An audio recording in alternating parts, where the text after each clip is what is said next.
I interviewed Gloria Richardson, who was one of the only women listed on the program at the March on Washington.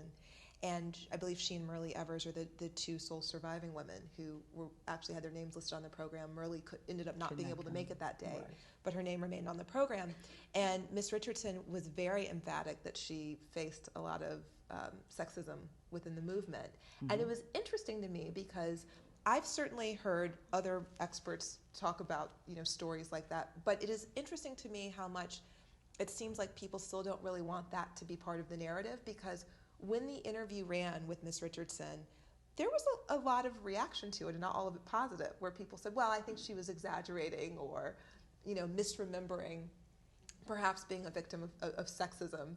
And so I thought that was really interesting, particularly because you both are speaking so candidly about how that has been an ongoing. Yes, and we needn't be ashamed of it, because it's true in our nation. It's true in the world. I mean, if you think about, say, the Catholic Church, for example, you have nuns who have doctorate degrees, but they can't be cardinals, they can't be bishops, and they certainly can't be popes. So we've got a lot of work to do still. The civil rights movement, the women's rights movement, they're still not over. We've still got a lot of work to do. But I couldn't help, of course, thinking about the divide that you mentioned, Dr. Giddings, in terms of within the activist movement, and there's sometimes being a divide between white women and black women. Can you talk a bit about that? I know that's not exactly a small topic, but what are your thoughts on that? I know, a really easy question.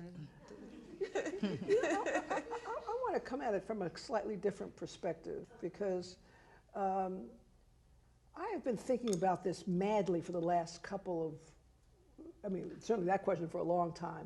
But, with this Brothers Keepers initiative that's just come out, and the fact that no funds were relegated for black girls, but for black boys, I was trying to figure out why this is allowed to happen in 2014. And everybody knows that, it's wonderful to give the resources to black youth and black boys in particular, but black girls are in trouble too.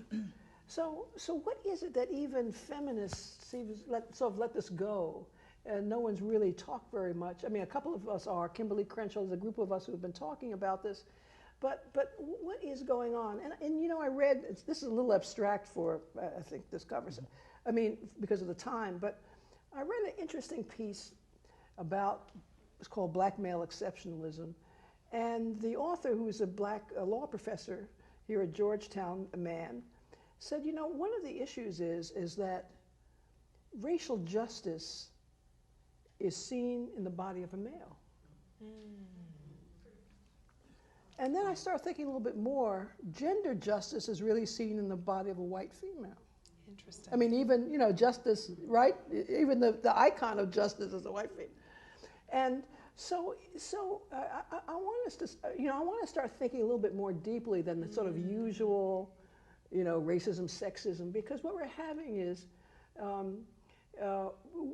people who are very liberal, who have great outreach. Susan B. Anthony was one in history who personally was fine, but boy, she was, but the racial question completely myopic and racist. And men who know better, and women who know better. So there's something else that's going on beyond patriarchy and sexism and racism. That's part of it too, and money in politics, that's part of it too. But there's something very deep in our culture that I think we have to address, because if we don't address it, we're never going to have good coalitions. And across racial lines and across gender lines, which is really necessary to, this beast that's coming at us from the right wing. We have to have coalitions.